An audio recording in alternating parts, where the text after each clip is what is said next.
আব্দুল্লাহ বিন যায়েদ বিন আব্দে রাব্বিহি সাহাবী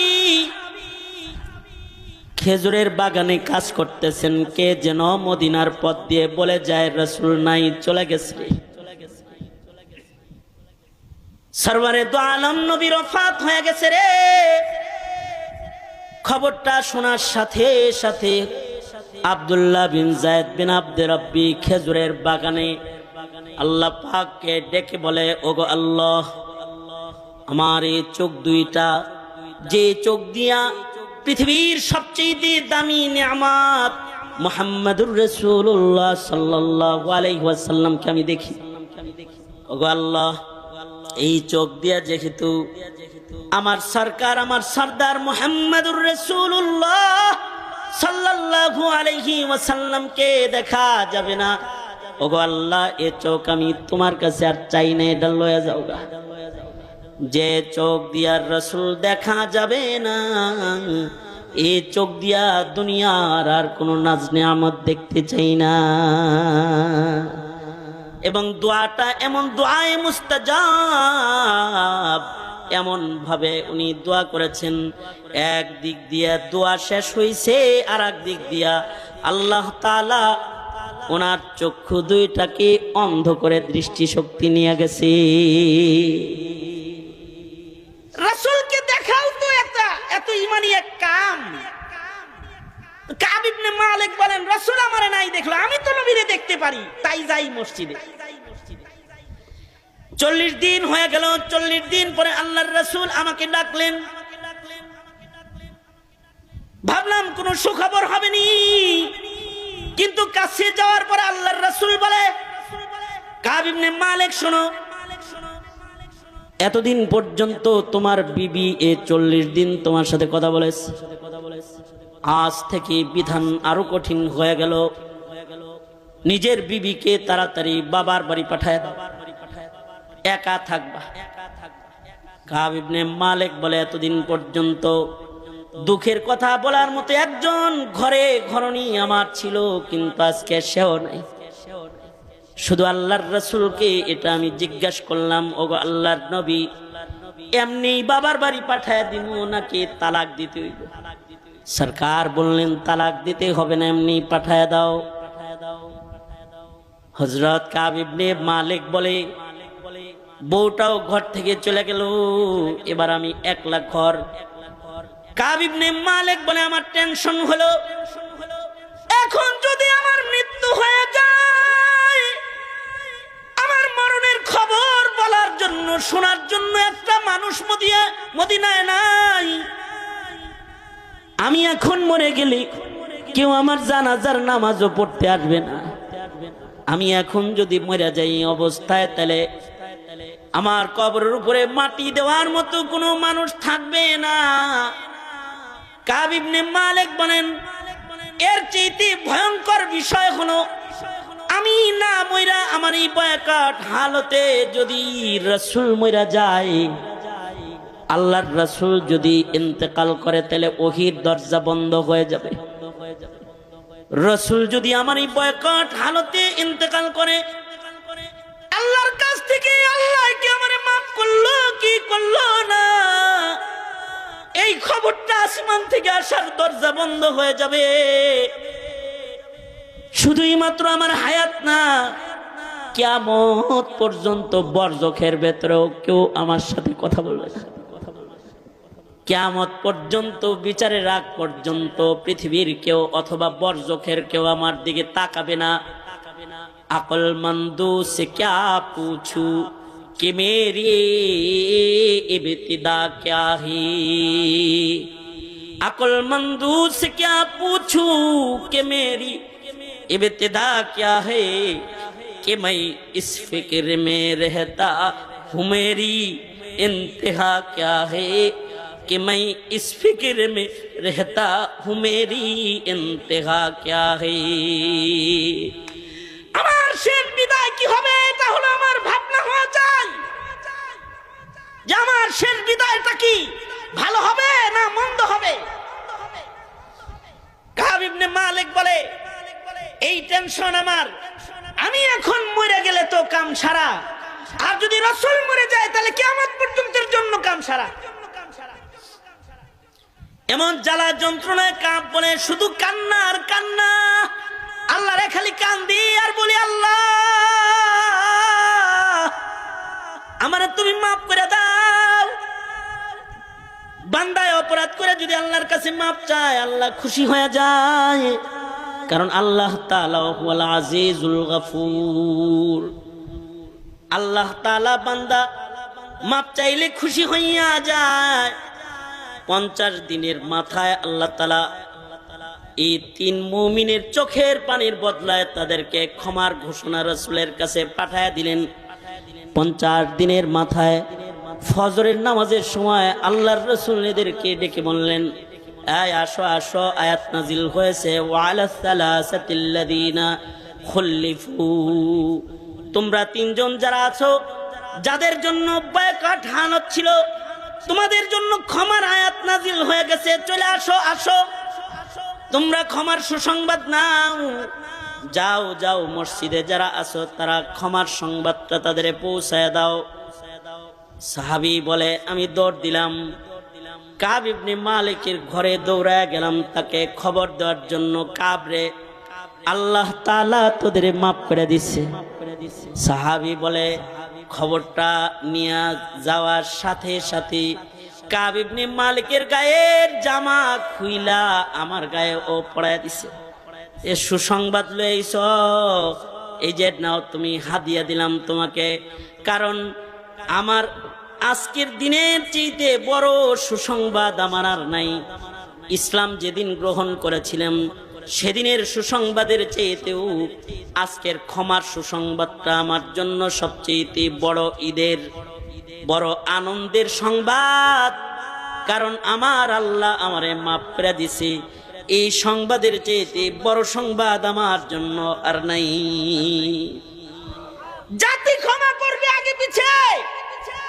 যারা অপরাধী, অপরাধ জগতে যারা রাজ করেছে তাদের বলবো, কাব ইবনে মালিক, হিলাল ইবনে উমাইয়ার মতো অন্ধকার ঘরে চোখের পানি ফেলে রবের ক্ষমা নেওয়ার চেষ্টা করো। মরার আগে রবের ক্ষমা নেওয়ার চেষ্টা করো। রব যদি কারোর অপরাধকে ক্ষমা না করেন, তাহলে তার বিদায় বড় ভয়ঙ্কর, তার কবর বড় ভয়ঙ্কর। এই কারণে এই হায়াতের মূল্যবান সময়, এই সময়গুলোকে শুধু আয়েশ রং তামাশায় না কাটিয়ে ইবাদতের ভেতরে কাটাইবার কিছু ভাবনা, কিছু চেতনা, কিছু অঙ্গীকার আমাদের জীবনে জরুরত আছে না নাই? জোরে বলেন। এই অঙ্গীকারগুলো করায় উম্মতের উলামায়ে কেরাম জাতিকে। সুতরাং আলেমও দরকার আছে, এই অঙ্গীকার করারও দরকার আছে, জাতিকে দোজখের আগুন থেকে বাঁচাইবারও দরকার আছে। ঠিক না ঠিক? তাহলে এই মাদ্রাসার পাশে থাকবেন তো ইনশাআল্লাহ? ইনশাআল্লাহ থাকবেন তো ইনশাআল্লাহ? দুনিয়ার সবচেয়ে দামি জায়গা হলো দামি মসজিদ, যেখানে এই জায়গাটা দুনিয়ার সবচেয়ে দামি জায়গা। দামি জায়গা মক্কাতুল মুকাররমা, জায়গার ভেতরে সবচেয়ে দামি জায়গা মক্কাতুল মুকাররমা। মক্কাতুল মুকাররমাতে পৃথিবীর শ্রেষ্ঠ ইবাদতের ঘর আছে, যেই ঘরটা বানানোই হয়েছে ইবাদতের জন্য। গোটা দুনিয়ার মানব গোষ্ঠীর জন্য ওই ঘর বানানো হয়েছে ওখানে, মসজিদ। আর মক্কাতুল মুকাররমার এই জায়গাটায় মসজিদে হারামে বাইতুল্লাহর ছাদের উপরে সেকেন্ডে সেকেন্ডে, মুহূর্তে মুহূর্তে 120টা করে রহমত নাজিল হয়। আল্লাহর রাসূল বলেছেন, এই রহমতগুলো ভাগ করে ইকো বন্ধ করে দে। এই রহমতগুলো ভাগ করে আল্লাহ তাআলা 60টা রহমত যারা এই বাইতুল্লাহকে তওয়াফ করে তাদেরকে দান করে। 60 লিত তাইফিন, 40 লিল মুসাল্লিন। 120 রহমতের 40টা রহমত যারা নামাজ পড়ে কাবার দিকে ফিরে তাদের দান করে। কাবার সামনে করে যারা দাঁড়ায় যায়, সারা দুনিয়াতে যত মানুষ কাবার দিকে ফিরে দাঁড়ায়, এরা সবাই ওই রহমত পায়। আর যারা বাইতুল্লাহ তাকায়া দেখে, কাবা তাকায়া দেখে, যারা 20 লিন নাযিরিন, যারা বাইতুল্লাহ চেয়ে দেখে তাদেরকেও 20টা রহমত দান করা হয়। কাবা ঘর বাইতুল্লাহ, কারণ ওখানে আল্লাহ পাওয়ার লেগে যায়। নিসবতের কারণে বস্তুর মূল্য হয়, অর্থাৎ কোন জিনিসের দাম যদি বাড়াইতে হয় তাহলে দামি আমল দামি জিনিসের কারণে কম দামি জিনিসের মূল্য বেড়ে যায়। এরকম মসজিদুল হারামের পরে সবচেয়ে দামি জায়গা হলো মদিনাতুল মুনাওয়ারা। সবচেয়ে দামি মক্কাতুল মুকাররমা কেমন দামি?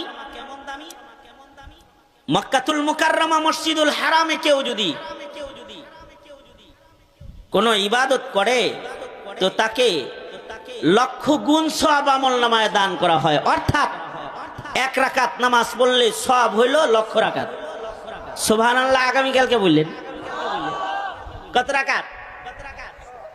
1 লক্ষ রাকাতের সওয়াব। কতটুকুন জায়গায় পড়লে 1 লাখ রাকাতের সওয়াব? শুধু মসজিদে হারামে না, না, টোটাল হুদুদে হারামের ভেতরে যত বাড়ি ঘর আছে সব জায়গার নামাজের মূল্য বেশি। কারণ মহিলারা মসজিদে নামাজ পড়লে ফজিলত বেশি না ঘরে নামাজ পড়লে ফজিলত বেশি? অর্থাৎ কোন মহিলা হজ্জে বাইতুল্লাহতে গেছে, হুদুদে হারামের যে কোনো জায়গায় তার থাকার হোটেল বা বাড়ি একেবারে হুদুদের কাছাকাছি বাড়িতে থাকে, শুধু তওয়াফ করতে আসে। পুরুষ যে আছে সে মসজিদুল হারামে বসে বসে যেমন সওয়াব কামাই করে রাকাতে রাকাতে, হুদুদে হারামের ঘরে বসে বসে মহিলা রাকাতে রাকাতে লক্ষ রাকাতের সওয়াব আমলনামায় তার জমা হইতে থাকে। তার আমলনামায় সওয়াব জমা। জায়গাটার এত দাম, মাটিটার এত দাম যে এই জায়গার হুদুদ সীমানা নির্ধারণ করেছেন আল্লাহর রাসূল। এটা হুদুদে হারাম, এটা হুদুদে হারাম, এই দক্ষিণ দিক থেকে এটা হুদুদে হারাম। এর ভেতরে কোনো বেঈমান প্রবেশ করতে পারবে না। যার মুখে কালিমা নাই তার এই জমিনের উপরে পা রাখার অধিকার নেই। এই কারণে হুদুদে হারামের গেটে গেটে সাইনবোর্ড দেওয়া আছে যে সাবধান, কালেমাওয়ালা ছাড়া কেউ কিন্তু এই এরিয়ার ভিতরে ঢুকবে না। এটা মক্কাতুল মুকাররমা, এটা বালাদে আমিন, ওয়াহাদাল বালাদিল আমিন। এটা নিরাপদ নগরী মক্কাতুল মুকাররমা। এটায় কোনো বেঈমান এখানে প্রবেশ করবে না। এটা শুধুই মাত্র তাদের জন্য যাদের মুখে আছে লা ইলাহা ইল্লাল্লাহ, লা ইলাহা ইল্লাল্লাহ মুহাম্মাদুর রাসূলুল্লাহ। এই কালিমাওয়ালারা খালি ঢুকবা, কালিমা ছাড়া যারা তাদের এই শহরে ঢোকার অনুমতি নাই। এই এরিয়ার ভেতরে, সীমানার ভেতরে কোন প্রাণী কেউ মারা জায়েজ নাই, মশা মাছি মারা জায়েজ নাই। এত মূল্য এই টোটাল হারামের এরিয়াকে আল্লাহ তাআলা দান করেছেন। মদিনাতুল মুনাওয়ারা মক্কাতুল মুকাররমার পরেই সবচেয়ে বেশি দামি, সবচেয়ে বেশি দামি মদিনাতুল মুনাওয়ারা। মদিনাতুল মুনাওয়ারাতেও কেউ যদি নামাজ পড়ে, ফি রিওয়ায়াতিন 50,000 রাকাতের সওয়াব 1 রাকাত নামাজে তাকে দান করা হবে। 50,000 রাকাতের সওয়াব পাবে এরিয়ার ভিতরে ঢুকে ইবাদত করলে। মদিনার দাম এত বেশি কেন? এবার আমাদের আকাবিররা কথা কয়, মদিনার মাটিটার মূল্য আল্লাহর কাছে কেমন? মদিনার মাটি এমন দামি মাটি, মদিনাতুল মুনাওয়ারার মাটির তুলনা দুনিয়ার কোনো মাটির সাথে চলে না। কারণ ওটার ভেতরে আছে জান্নাতের মাটি। সরকার বলেন মা বাইনা বাইতি ওয়া মিম্বরি রাউযাতুম মিন রিয়াজিল জান্নাহ। আল্লাহর রাসূল বলেছেন, আমার ঘর আর আমার মিম্বরের মাঝের জায়গাটা সরাসরি আল্লাহর জান্নাতের বাগানের টুকরা। এই মাটিটার মূল্য এত বেশি, মহান মালিকের কাছে মদিনার মাটি এত দামি মাটি, আল্লাহ পাকের আরশের চেয়েতে আল্লাহ পাকের কাছে মদিনার মাটি যেটা রওজায়ে আতহার নবী পাকের জিসমে আতহারের সাথে লেগে আছে, এই মাটির মূল্য আল্লাহর কাছে আল্লাহর আরশের চেয়েতে বেশি দামি। কেন এই মাটির মূল্য আরশের চেয়েতে বেশি? কেন? এইটা বুঝলেই বুঝে আসবে মসজিদের মূল্য কেন, অথবা এই মাহফিল বাজারের ভেতরে একটা মাহফিল হইতেছে, এটার মূল্য কেন। মদিনার মূল্য এত কেন? অথবা আমরা আমাদের উস্তাদদের কাছে প্রশ্ন করেছি, আরশের চেয়ে মদিনার মাটি দামি কেন? তো আমাদেরকে আমাদের আসাতে যায় কেরাম বুঝাইছেন, আরশ মাখলুক, মাটিও মাখলুক। আরশ মাখলুক, মাটিও মাখলুক। আরশে আল্লাহ পাক সমাসীন, তাই আরশের দাম। মদিনাতুল মুনাওয়ারা মাখলুক হিসাবে, এটা জান্নাতের বাগান এখানে আছে, আর এখানে আল্লাহর পরেই যার বেশি দাম তিনি এখানে আছে। মাখলুক হিসাবে আরশের চাইতে মদিনার মাটির বেশি দাম, এজন্য যে মাখলুকাতের ভেতরে সবচেয়ে দামি মানুষ যিনি, তিনি মদিনার মাটিতে শুয়ে আছেন।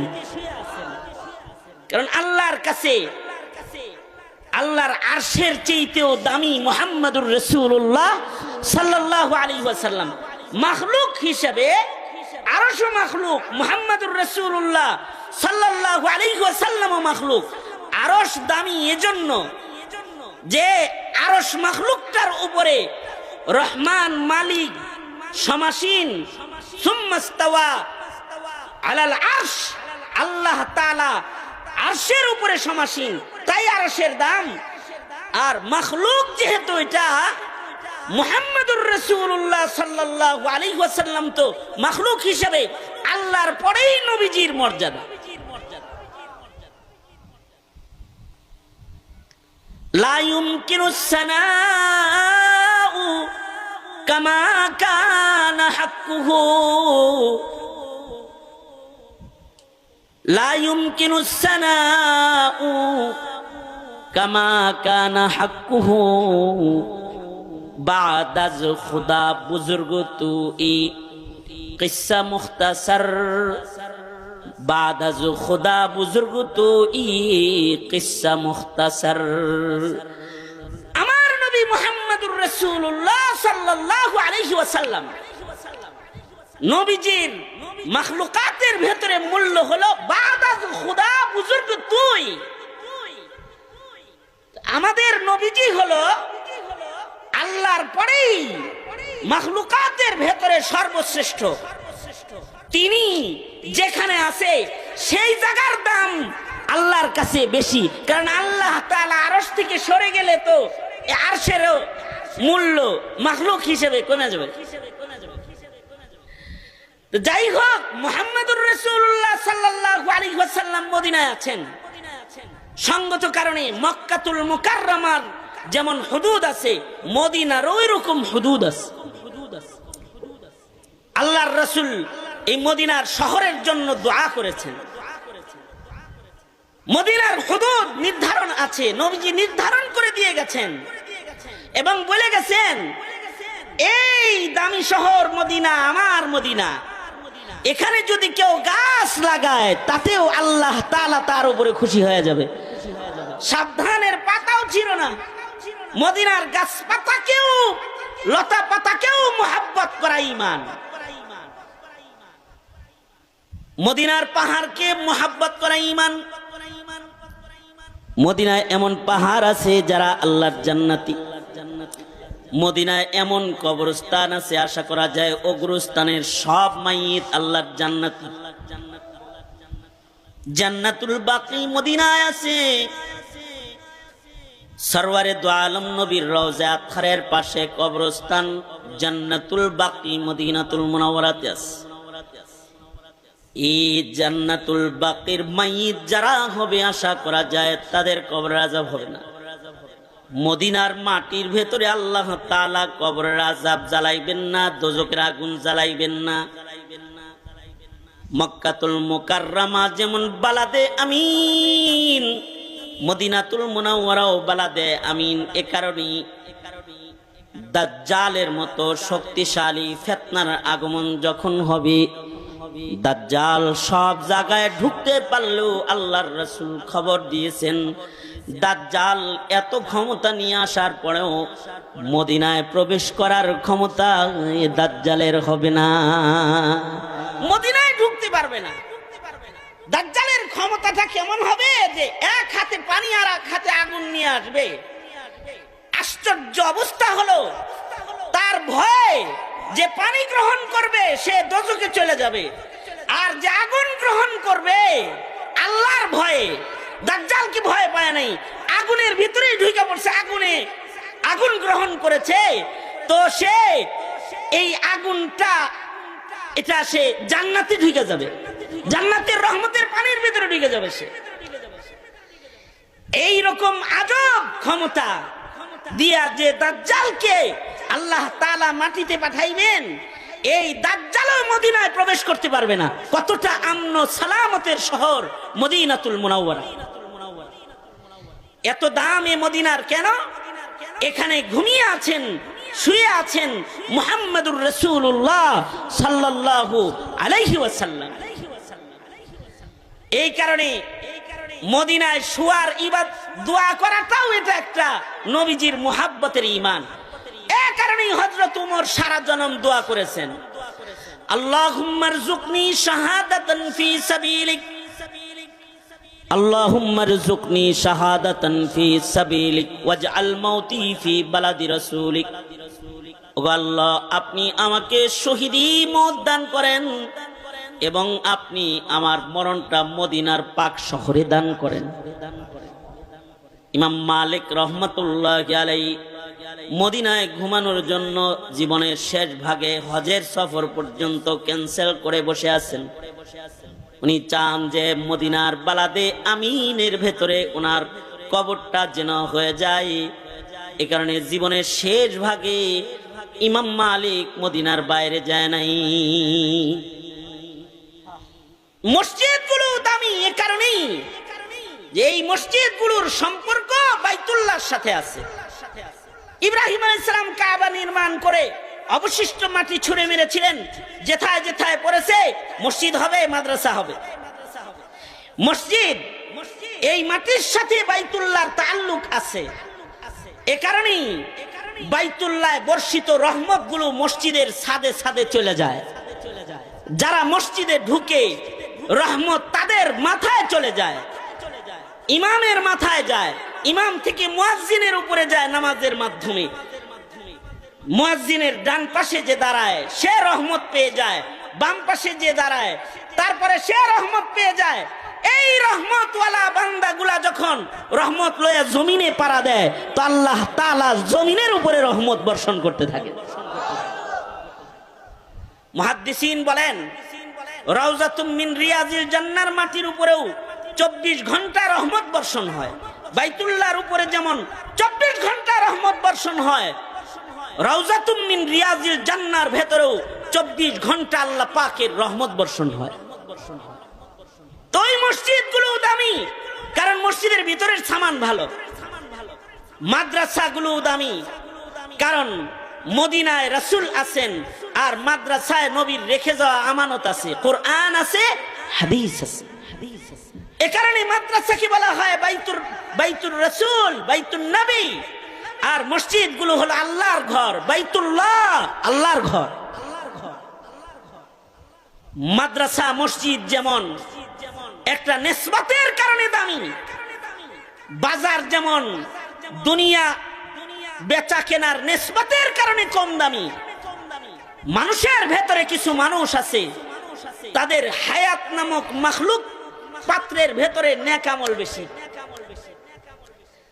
আরশ যেমন মাখলুক, মদিনার মাটি যেমন মাখলুক, মসজিদ যেমন মাখলুক, মাদ্রাসা যেমন মাখলুক, হায়াত এরকম একটা মাখলুক। খালাকাল মাউতা, মৃত্যু একটা মাখলুক, ওয়াল হায়াতা, হায়াত একটা মাখলুক। আল্লাযী খালাকাল মাউতা ওয়াল হায়াতা, তার মানে হলো হায়াত মাখলুক, হায়াত কে বানাইছে? মৌত মাখলুক, মৌত কে বানাইছে? আল্লাহ বানাইছে। এবং হায়াত নামক এই মাখলুক পাত্রে যার নেক আমল বেশি হবে সে দামি, তার হায়াতও বেশি দামি।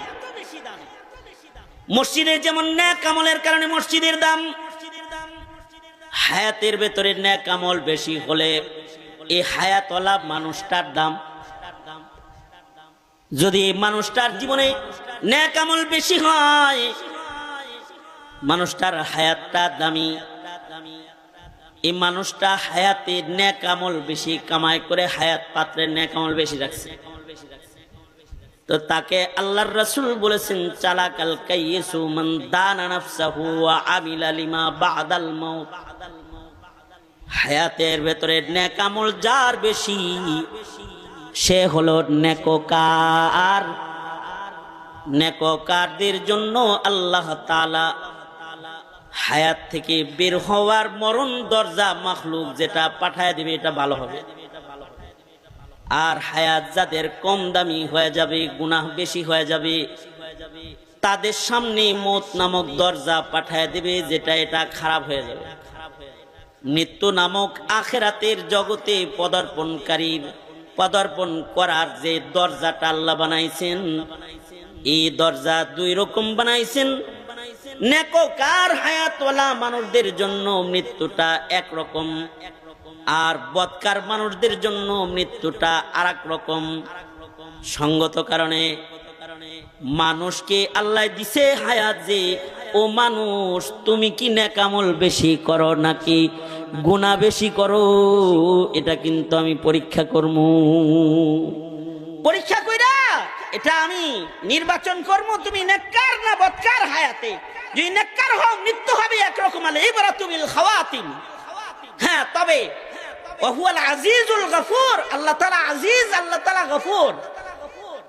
আল্লাহ তাআলা যারা হায়াত ভুলে ভালে গুনাহ কইরা নষ্ট কইরা ফেলাইছে তাদেরকে চান্স দিয়ে রাখছে। যদি হায়াতের শেষ ভাগেও কেউ বুঝালায় আমি তো হায়াতে 40 বছরে নামাজ পড়ি নাই রে, আমি তো 50 বছরে ইবাদত করি নাই রে, আমি তো কবরে যাওয়ার সময় আমার হয়ে গেল, বার্ধক্যের ছবলে আমি আক্রান্ত, কিন্তু আমি তো সুন্নাত দিয়ে নিজের সাজাই নেই, তো এই রকম ভয় আর ভীতি যার ভেতরে আসবে আর মরণের আগে যে তওবা করবে, আল্লাহ পাকের শান হলো আল্লাহ আজিজ, আল্লাহ পাকের শান হলো আল্লাহ পাক গফুর। আল্লাহ তাআলা দয়া কইরা গফুর মালিক, ক্ষমা কইরা এই বান্দার জিন্দেগীর গুনাহ মাফ কইরা মৃত্যুটা তার সুন্দর হিসাবে হাজির করে দিবে যদি মরার আগে কেউ তওবা করে। মরার আগে তওবার সুযোগ সকলের হয় না, কৃতকর্ম সবার সুন্দর হয় না, আর তওবার সুযোগ আল্লাহ তাআলা সকলকে দেয় না। এই যেমন আপনারা এখানে আসছেন, এইখানে একটা দোয়া মাহফিল হবে অথবা মৌলবীরা কথা বলবে, এই এলান এই এলাকার বহু মানুষের কানে গেছে, সকলকে আল্লাহ এখানে তওবার জন্য আনে নাই, সবাইকে এখানে আল্লাহ তাআলা হাজির করেন নাই। কারণ এটা হুজুর দোয়া করেও আনতে পারবে না, আমার উস্তাদের দোয়া করেও আনতে পারবে না, এটা আল্লাহ কবুল করলে আইব। আপনারা খুশনসিব ওই কাফেলা যারা আওয়াজ শুনে মাহফিলে এসে পড়ছেন এই নিয়ত করে একটু তওবা হয়, একটু দোয়া হয়, যদি আমার গুনাহ মাফ হয়, যদি আমার পেছনের অপরাধগুলো আল্লাহ ক্ষমা করে দেয়। এই যে একটা ভাবনা আর চিন্তা, এইটা নিয়ে যারা এখানে আসছেন তাদের কপাল ভালো। হুজুরের চাচা আবু তালিবের জন্য হুজুর নিজে, নবী আলাইহিস সালাম নিজে দোয়া করছেন, কাজ হয় নাই। কিন্তু সালমান ফার্সি মুলকে ফারেস থেকে হিজরত করে নিজেকে বিক্রি করে করে নবীর কাছে পেশ করছে। এটা ই সাআদাত বাজুরে বাজুনেস, এটা নিজের অর্জন না, এটা আল্লাহর দান। এটা কার দান? জোরে আওয়াজ করে বলেন, এটা আল্লাহর দান। এই কারণে যখনই মাহফিলে যাইবেন, মাহফিলটা কিন্তু তওবা করার জায়গা, মাহফিলটা কিন্তু আখিরাত কামাই করার জায়গা। যদিও মাহফিলটা বাজার নামক নিকৃষ্ট জায়গার একটা এরিয়ায় হইছে, কিন্তু এখানে যারা বসছে তারা কিন্তু আখিরাতের সদাই করার জন্য বসছে। এই কারণে এই জায়গা অথবা এই বাউন্ডারিটার কত দাম আল্লাহর রাসূল বলেছেন, যারা এইখানে বসবে আসছিল বাজার করতে, কিন্তু কিছু সময়ের জন্য বসছে, তাদের জীবনের গুনাহ আল্লাহ মাফ করবে, কারণ তারা এমন এক কাফেলার সাথে বসেছে যারা তাদের হৃদয়ে আল্লাহ বসাইতে চায়, হায়াত পাত্রকে পবিত্র করে যারা আল্লাহর জান্নাতে ঢুকতে চায়, এদের সাথে এরা বয়া বসছে। কারণ কর্ম এটা বড়। আমরা তো বুকা, তো আমরা যাইতেছি কবরে, কিন্তু কবরের চিন্তাই আমাদের হয় না। হ্যাঁ, হুজুররা একটু স্মরণ টরণ করাই দিলে কিছু সময় থাকে, তারপরে আবার থাকেও না, ভুলে যায়। কিন্তু এই ফিকিরই আমাদের নাই। আমরা এত নির্বোধ, এত বুকা যে যাইতেছি কবরের দিকে, তাকায় রইছি দুনিয়ার উপরে। যেখানে আমাদের যাত্রা সেদিকে আমাদের নজর নাই। কদম সুয়ে মারকাদ, কদম সুয়ে মারকাদ, नजर सुए दुनिया किधर जाना है और किधर देख रहा है, किधर जाना है और किधर देख रहा है। कदम सुए मरकद नजर सुए दुनिया किधर जाना है और किधर देख रहा है, किधर जाना है और किधर देख रहा है। যাইতেছে কোন জায়গায়, তাকায় রইছে কোন জায়গায়? যাইতেছে কবরের দিকে, কিন্তু তাকায় রইছে চেয়ারের দিকে। যাইতেছে ভারতের দিকে, কিন্তু তাকায় রইছে প্রধানমন্ত্রীর মসনদের দিকে। যাইতেছে কবরের দিকে, কিন্তু তাকায় রইছে টাকার পাহাড়ের দিকে। এই প্রকৃতির লোক যারা, তাদের রাসূল বলেছেন নির্বোধ। কিন্তু হায়াতে যারা আখিরাতের ফিকির ঢুকায়া একটু সময় চিন্তা করবে যে আমি তো মরমু, আমি তো আল্লাহর কাছে যাইমু, আমার একটু ভালো হইতে হইব, আল্লাহর জান্নাতে আমার ঢুকতে হইব, আমাকে আমার মহান মালিককে পাইতে হইব, এমন চিন্তা ভাবনা যারা করবে, আল্লাহর রাসূল বলছেন তারা চালাক। চিন্তার এই মুজাকারার জায়গায় হলো এই মাহফিল। যদিও বাজারের ভিতরে এই আমলটা এই জায়গায় হওয়ার কারণে এটার দাম বেড়ে গেছে। কাবা যেমন মক্কায় থাকার কারণে মক্কার দাম বেড়ে গেছে, রাসূল যেমন মদিনায় থাকার কারণে মদিনার দাম বেড়ে গেছে। মানুষ যেমন নেক আমলের কারণে মানুষের দাম বেড়ে যায়। বাজারের ভেতরে একটা জায়গা কিছু সময়ের জন্য চতুর্দিক দিয়ে রহমতের ফিরিস্তারা এখন ঘিরে নিয়েছে, এই জায়গায় কিছু ভালো কাজ করা হইতেছে। এই কারণে, এই ভালো কাজগুলোর কারণে এই চিন্তা ভাবনা সব সময় একটা মুমিন লালন পালন করা চাই, যে আমার শেষটা যেন ভালো হয়, আমার দুনিয়ার থেকে বিদায়টা যেন সুন্দর হয়, দুনিয়ার থেকে বিদায়টা যেন আমার ভালো হয়। এই চিন্তা, এই ভাবনা যদি কারোর ভেতরে ঢুকে যে আমার বিদায় যেন সুন্দর হয়, তাহলে সে জীবনে কোনো গুনাহখাতা করতেই পারবে না। হায়াতের এক ফাঁকেও কোনো পাপাচারকে সে প্রবেশ করাইতে পারবে না, যদি তার পেরেশানি এটা হয় যে আমার আখের সুন্দর হইতে হইবে। কারণ মরণ কখন হবে এইটা তো কারোর জানা নাই। আমগর কি জানা আছে যে আমাদের মরণ কখন হবে? মনে রাখবেন, দুনিয়ায় কই রইলেন আর কোন ঘরে জন্মাইলেন? এমপির ঘরে জন্মাইছেন নাকি প্রধানমন্ত্রীর ঔরসে জন্মাইছেন নাকি বড় নেতার ঘরে জন্মাইছেন? হিসাব কিন্তু আপনার জন্ম কি মুক্তিযোদ্ধার ঘরে? আপনার জন্ম কি এমপির ঘরে, মন্ত্রীর ঘরে? এটাই কি হিসাব? হিসাব কিন্তু এটা না। রাজবাড়িতে জন্ম, রাজ চেয়ারে জন্ম, নেতার ঘরে জন্ম, কোটিপতির ঘরে জন্ম, এইটার হিসাব না। হিসাব হলো মরণটা কেমন, এইটার হিসাব। মরণটা কেমন, এটার হিসাব হবে। এটার দিকে খেয়াল করা হবে যে মরণটা কেমন।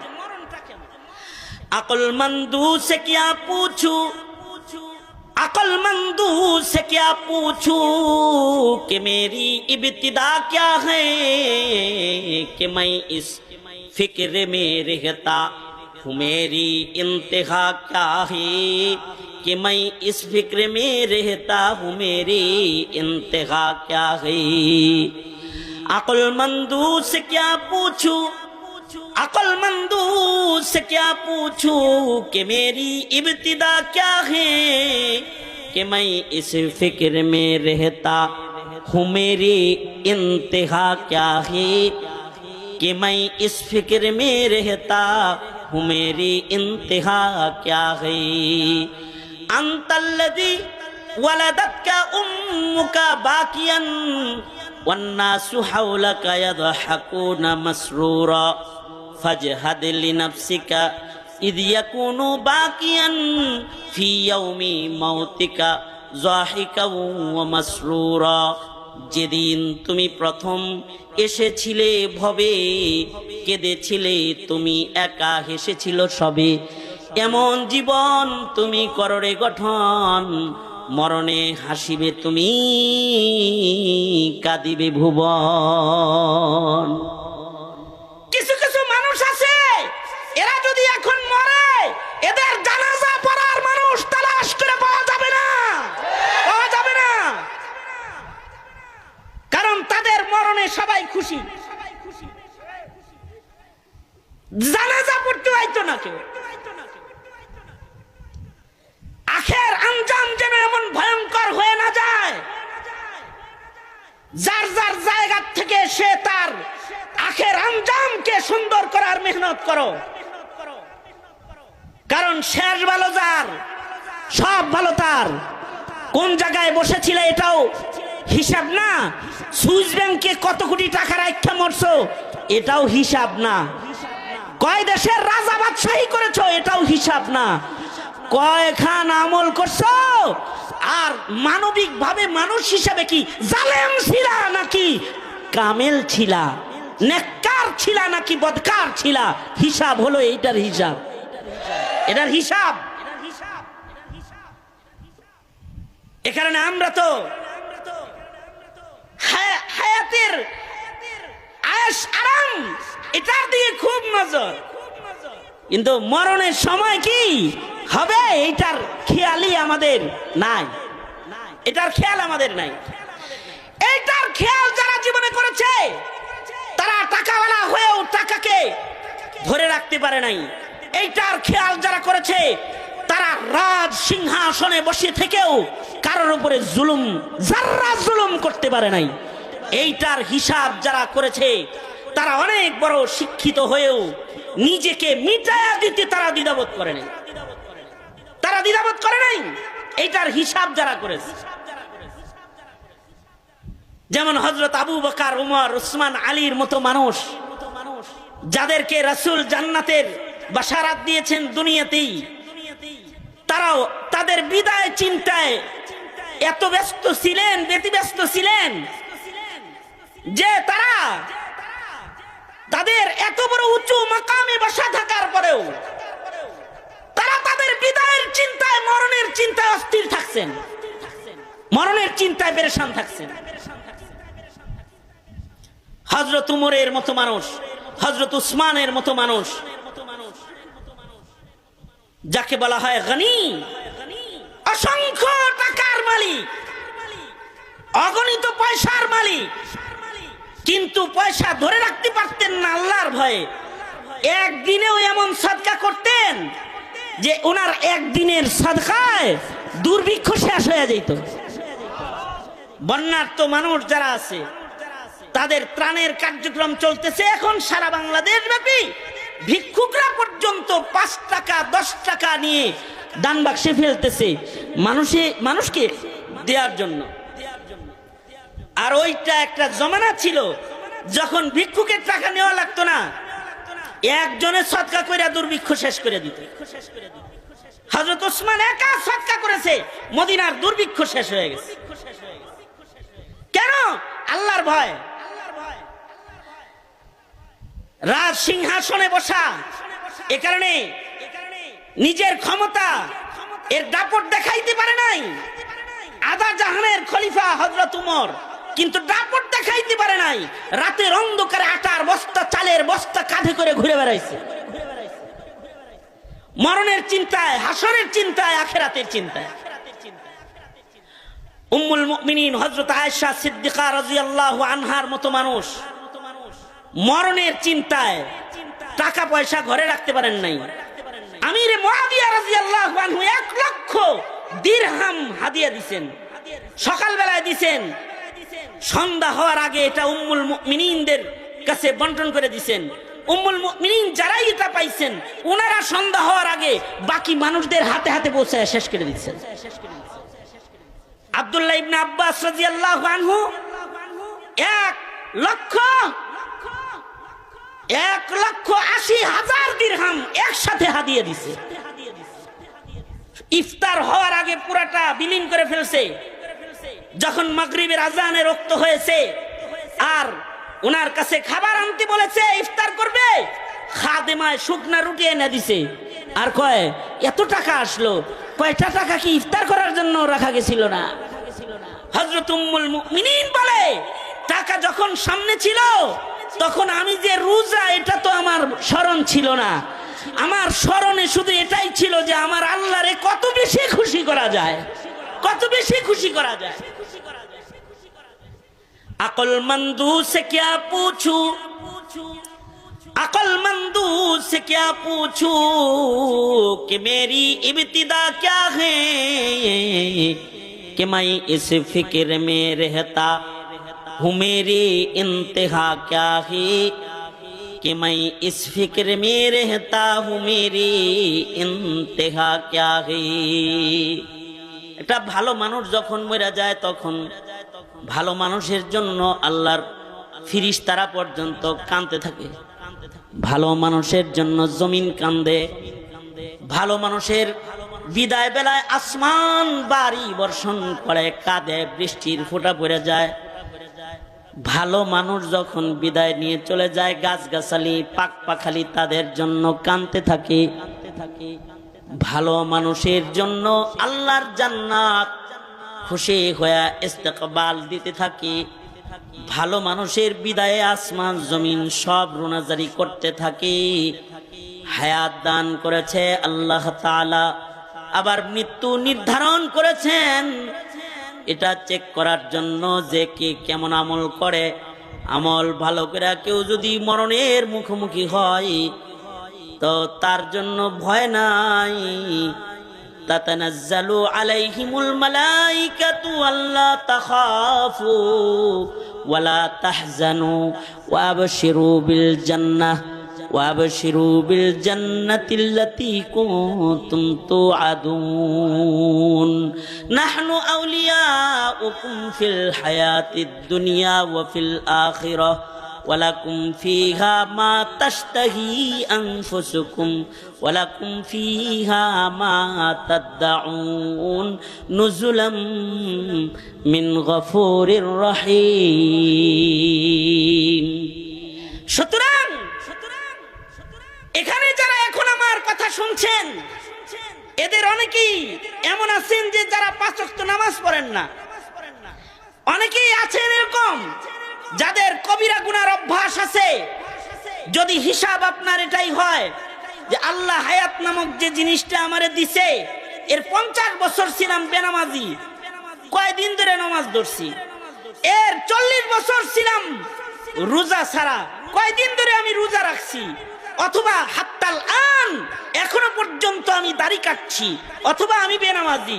তার জন্য আমি একটা খুশখবরি লইয়া আসছি। সেটা হলো এই, সেও যদি এই মুহূর্তে আল্লাহর কাছে তওবা করতে পারে তো উলাইকা ইউবাদদিলুল্লাহু সাইয়্যাতিহিম হাসানাত, আল্লাহ তাআলা তার পেছনের সব গুনাহ এক মুহূর্তের ভিতরে ক্ষমা করে মরণটা তার ভালো বানায় দিবেন। আল্লাহ তাআলা ভালো বানায় দিবেন যদি সে তওবাকারী হয়ে যায়। মুহতারাম হাজিরিন, এই চিন্তাটা নিজেদের ভেতরে আনি যে আমার বিদায় কেমন হবে।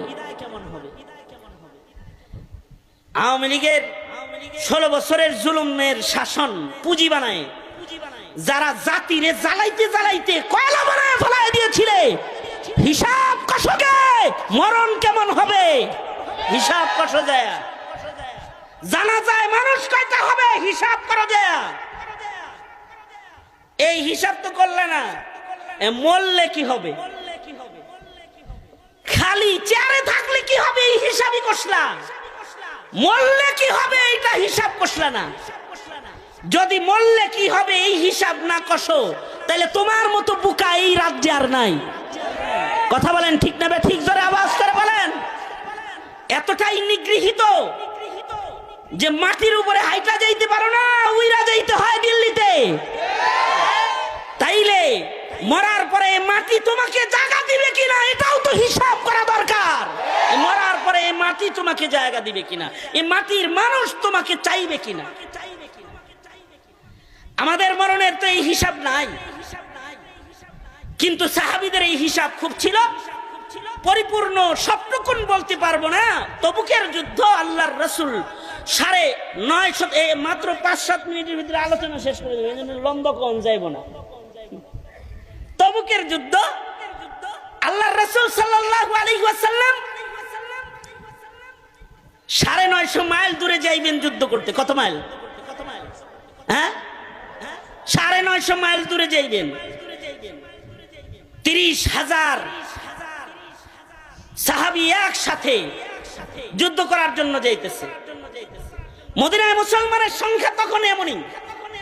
আল্লাহর রাসূলের নির্দেশ ছিল ফলের মৌসুম, কেউ ঘরে থাকতে পারবে না, সব যুদ্ধে যাইবা।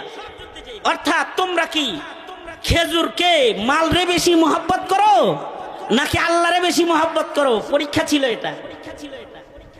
আল্লাহর রাসূল আহ্বান করলেন, 30,000 সাহাবী সবাই যুদ্ধে অংশগ্রহণ করার জন্য বের হয়ে গেল। আল্লাহর রাসূল সাল্লাল্লাহু আলাইহি ওয়াসাল্লাম সকলকে যেতে বললেন। মুনাফিকরা গেল না, যে এত দূরে যাবো কেমনে, এত কষ্ট। মুনাফিকদের ভিড়ে 3 জন মুমিন ফেসে গেল, কাব ইবনে মালিক, হেলাল ইবনে উমাইয়া, মুরারা ইবনে রবিয়া রাদিয়াল্লাহু আনহুম। এই 3 জন ফাইসে গেলেন। এই 3 জন চিন্তা করলেন নবীজি দল লয়ে যাইতেছে, যাইতে থাক, আমরা পরে যাওয়া শামিল হব। আল্লাহর রাসূল তবুক চলে গেলেন। যে জিজ্ঞেস করলেন কাব ইবনে মালিক আসেন নাই, আসে নাই? সাহাবীরা বলল দুনিয়ায় ধরছে, খেজুর বাগানে ধরছে, এ কারণে আসে নাই। আল্লাহর রাসূল সাল্লাল্লাহু আলাইহি ওয়াসাল্লাম যুদ্ধ শেষে মদিনায় প্রত্যাবর্তন করে ফেললেন। কাব হঠাৎ করে খবর পেল যে রাসূল আয়া পড়ছে। ওনার কিন্তু যাওয়ার নিয়ত ছিল, যাই যাই যাই যাই করে আর যায় না। আল্লাহর রাসূল ফেরত চলে এসেছেন, খবর পেয়ে গেলেন। এবার যখন নবী ফেরত আইতেছে, এখন তো আর বেরোয়ার কায়দা নাই। যুদ্ধ শেষ, ফেরত আইতেছে, এখন কি আর যাওয়ার কায়দা আছে? উনি চিন্তা করলেন কি কথা রাসূল আসলে আমি বলবো। বুখারী শরীফেও রিওয়ায়াত আছে, হাদিসের কিতাবে কাব ইবনে মালিকের রিওয়ায়াত, নিজের কাহিনী উনি বর্ণনা করছেন যে আমি কথা বানাইতেছি, নবী আসলে সাজায় গুজায় একটা কয়া দিব যাতে আমার উপরে নবীজি খুশি হয়ে যায়। আল্লাহর রাসূলের আদত মাফিক আল্লাহর নবী মদিনায় ঢুকে মসজিদে নববীতে প্রবেশ করলেন। আল্লাহর রাসূল সাল্লাল্লাহু আলাইহি ওয়াসাল্লাম মসজিদে ঢোকার সাথে সাথে ওই 3 জন মুমিন যারা যায় নাই এরাও চলে আসলো। আল্লাহর রাসূল কাবকে বললেন, কাব যুদ্ধে গেলে না কেন? কাব ইবনে মালিক বলে, আমার অনেক কথা বানান না ছিল, যা বলবো নবীজির কাছে। চেহারায় আতহার, নবীজির পাক চেহারা মুবারক দেখার পরে আমার সব বানানো কথা হারায় গেছে, সত্য মুখ দিয়ে ফসকে বের হয়ে গেছে। আল্লাহর রাসূল কোনো কারণ নাই, যাই যাই যাই যাই করে এমনি যাই। কোনো কারণ নেই। হযরত কাবকে বলা হয় যে আপনি একটু বানায় কইলেও তো পারতেন। বানায় কইলে নবীরে নয় খুশি করতাম, আসমানের মালিকরে কেমনে খুশি করতাম? তিনি যদি আয়াত পাঠায় দেয়, যা কইছে সব বানায় বলছে, আসল না। এ কারণে সাময়িকের জন্য আমি অপরাধী হয়ে যাই, তারপরও সত্য প্রকাশ পেয়ে যাক, সত্যটা প্রকাশিত হয়ে যাক, আমার তওবার সুযোগ এসে যাক। আল্লাহর রাসূল বললেন, যাও নাই যেহেতু তোমাদের ফয়সালা আল্লাহর কাছে। ঘোষণা দিয়ে দিলেন, এই তিনজনের সাথে মদিনার কেউ কথা বলবে না। এরা সালাম দিলে সালামের উত্তর দিবা না, এদের সাথে লেনা দেনা কেনাকাটা করবা না, এদের সাথে সবাই বয়কট করা হলো। এদেরকে এই তিনজনের সাথে আমাদের সাধারণ আচরণ বন্ধ আজকের থেকে। কাব ইবনে মালিক বলেন, এবার মদিনার বাজারে ঢুকি মাঝে মাঝে, দেখিনি কেউ কথা কয়নি, কয় আমারে দেখলেই সব অন্যদিকে চেহারা ফিরায়, কেউ আমাকে সালাম দেয় না। কতটুকু অন্যায়, এতটুকু অন্যায় যে আল্লাহর রাসূল সাল্লাল্লাহু আলাইহি ওয়াসাল্লাম যুদ্ধে বেরোইতে বলছেন, বের হয় নাই, বেরোই করে অবহেলা করে বের হয় নাই। এতটুকুন অপরাধের কারণে বয়কট পুরা মদিনায়। বড় বড় অপরাধ যারা করেছে, যারা মুসলমানদেরকে গুলি করে পাখির মতো হত্যা করেছে, যারা মাদ্রাসার আলেমদের জবানে তালা ঝুলিয়ে দিয়েছে, যারা ওয়াজ মাহফিলকে নিষিদ্ধ করেছে, যারা ধর্মচর্চার বাধা হয়ে দাঁড়িয়েছে, যারা আলেমদেরকে জেলখানায় বন্দী করেছে, যারা অত্যাচার করেছে, তাদের অপরাধ কত বড়!